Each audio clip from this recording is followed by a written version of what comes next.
So in order to create a country that is prosperous, just, and culturally rich, we are working on a renaissance that is going to be built on citizen activism and collective intervention to uphold social justice and good governance. My topic today, since there are many speakers on stock exchanges, I thought I'll focus a little bit about our country and not specifically about capital markets. So the topic today is about the Sri Lanka Renaissance and the economic, social, and cultural, what we call awakening, or rather reawakening. So today, as I speak, we are at the threshold of a new era for our country, Sri Lanka, one of revival, transformation, and progress. It is what we like to call a national renaissance. It's a move to elevate our country in all dimensions, economic, social, and cultural, bringing forth the true potential of our land and our people. The Sri Lankan Renaissance is a dream that first emerged in the 20th century, but was stifled by numerous challenges that we had. A cruel 30-year war, civil war, and terrorism, which thankfully, of course, ended in 2019, about 16 years ago, 2009, 16 years ago. A tsunami in 2004, which killed over 40,000 people. An Easter Sunday bombing incident in Colombo, which killed 400 people. Then the COVID pandemic, and an economic crisis in 2022, which was triggered by unsustainable debt levels in the country. And now we are talking about a revival. We now have the opportunity to reignite that vision of a renaissance that we had and propel our country towards prosperity. The transformation is not about minor reforms, but reimagining Sri Lanka about engineering, health, education, art, literature, and of course human rights.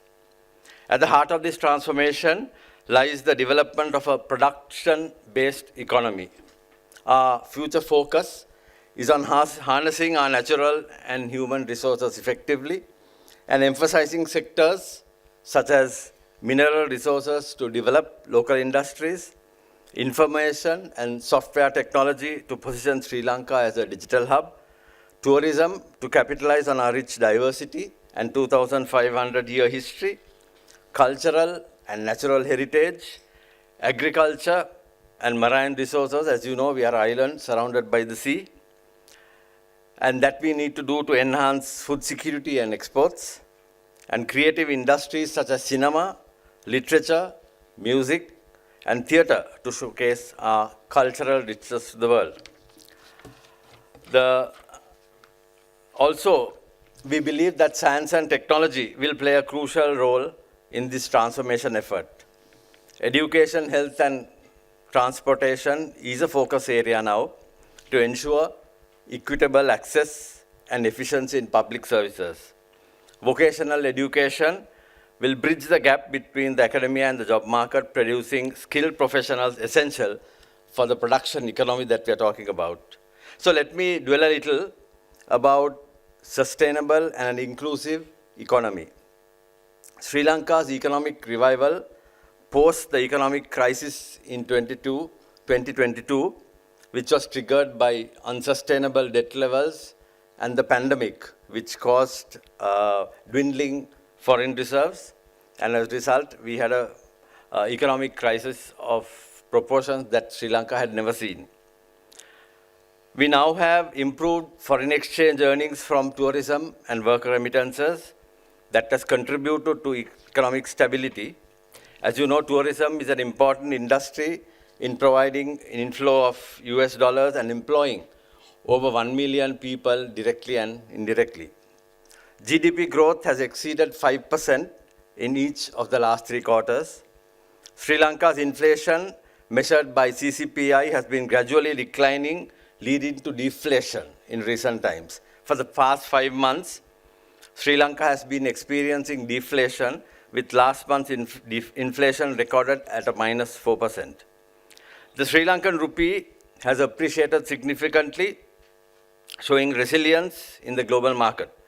Sri Lanka's rupee appreciated by 10% in 2024, a little less than 12%, about 11.5% in 2023. Improved foreign exchange earnings have played a major role in this. Then our central bank also reduced interest rates to pre-crisis levels, and interest rates have fallen to a 3-year low. Following the economic reform project of the IMF, which was launched 2 years back, Sri Lanka has experienced now a faster than anticipated recovery. The debt restructuring efforts have been completed, and debt restructuring has provided an extended grace period and reduced interest rates, easing the financial burdens for the country. As of July 2024, Sri Lanka has secured a grace period until 2028 for principal loan repayments and reduced interest rates to 2% all over. The repayment payment period has been also extended by 8 years, with full settlement expected only by 2043. In Sri Lanka, in September 2024, Sri Lanka achieved a pivotal agreement with international sovereign bondholders and bilateral creditors, including China, India, and Japan. The restructuring that I'm talking about includes a 40% reduction in the present bond value of bonds, lowering the average interest rate from 6.4% to 4.4%, and extending bond maturities by 5 years. So as a result, as you can see,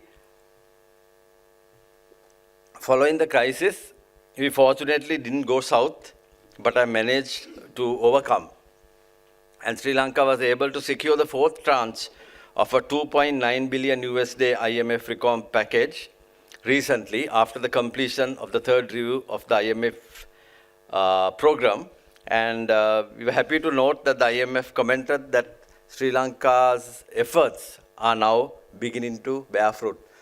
We are not out of the woods yet, but I think that there's a lot of effort and progress that has been achieved over the past 2 years.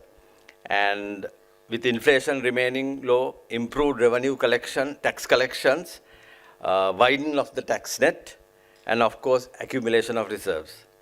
Foreign investments also in government securities surpassed 80 billion Sri Lankan rupees, and foreign investors added a further 1.6 billion Sri Lankan rupees to their portfolios on a net basis as of end of February in 2025. The other all-important ingredient for revival is one of political stability. This has been achieved recently with the present government elected to power, which commands a 2/3 majority in parliament, and the election of a president, both of whom will serve for the next 5 years, giving the country a chance to achieve prosperity amidst political stability and, of course, policy consistency. Sri Lanka is one of the oldest democracies in the world and has a rich tradition of democratically elected governments, being changed only at election times, which is once in 5 years.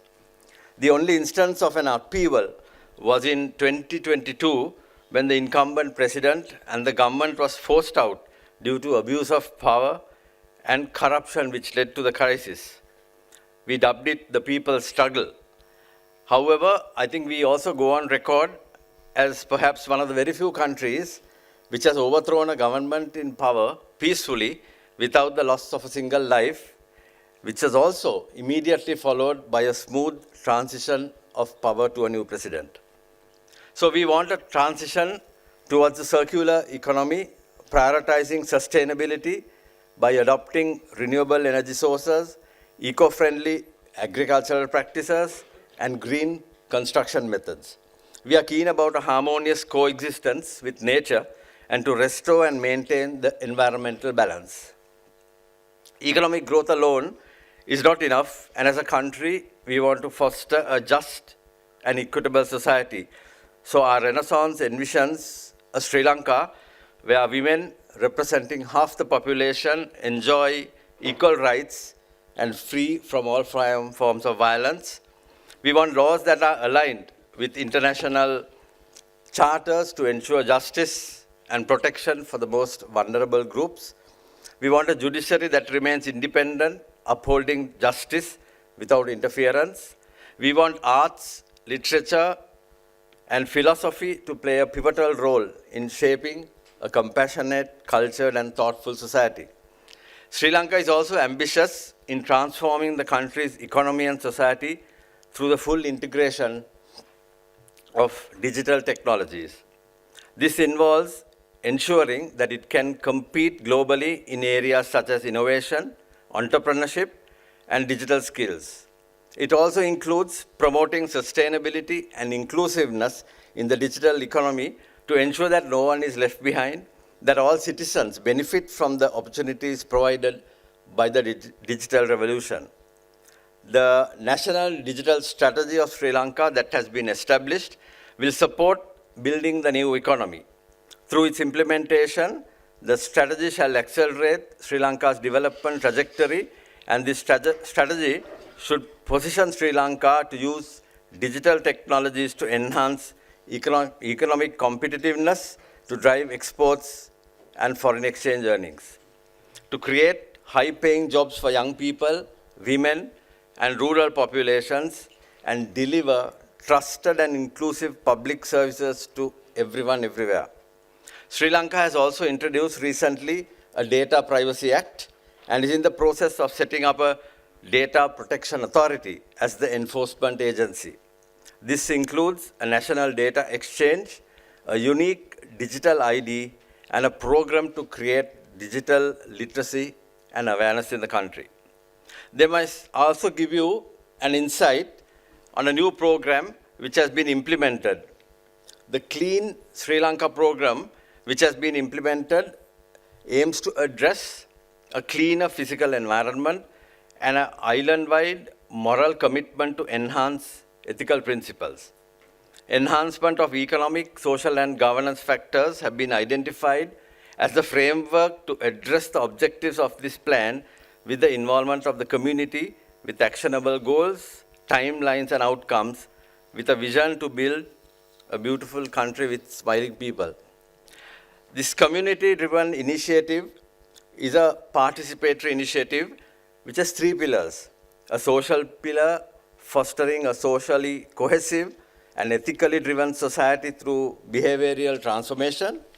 Secondly, the environmental pillar, addressing critical environmental challenges, emphasizing sustainable energy, water resource protection, improved air quality, and effective waste management.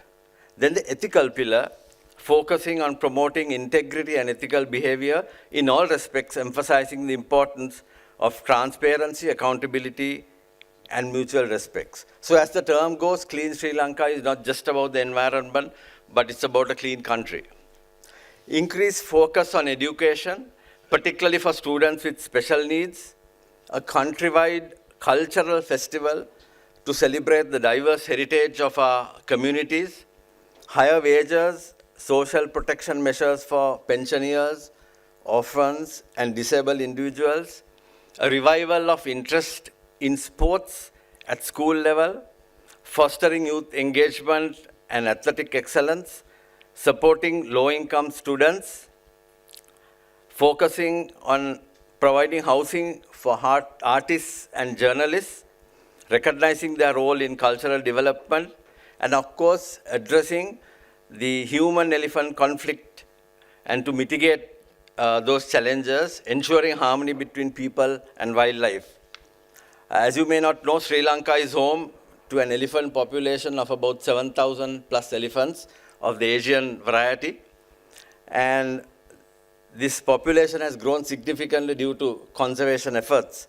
But due to limited land mass in the country, the human-elephant conflict remains a challenge.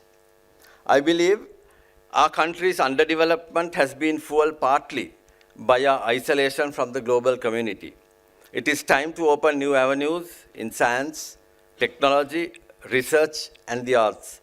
More importantly, we must forge a unified Sri Lanka where the majority Sinhalese community, Tamils, Muslims, and the plantation communities stand together under one flag, bound by mutual respect and shared aspirations. So the message that I wish to convey is that, in order to create a country that is prosperous, just, and culturally rich, we are working on a renaissance that is going to be built on citizen activism and collective intervention to uphold social justice and good governance, to institute institutional changes and attitude transformations to nurture a humane and cultured society, a commitment to economic, social, and cultural freedom, ensuring an improved quality of life for our citizens. And that is the shared aspiration of Sri Lankan people. However, the success of all this would depend whether as a country we have learned lessons from the past, and also as a country whether we are collectively passionate about making this really work. So with that, I will conclude my brief remarks on these perspectives and also hope that we can welcome you to Sri Lanka someday. Thank you.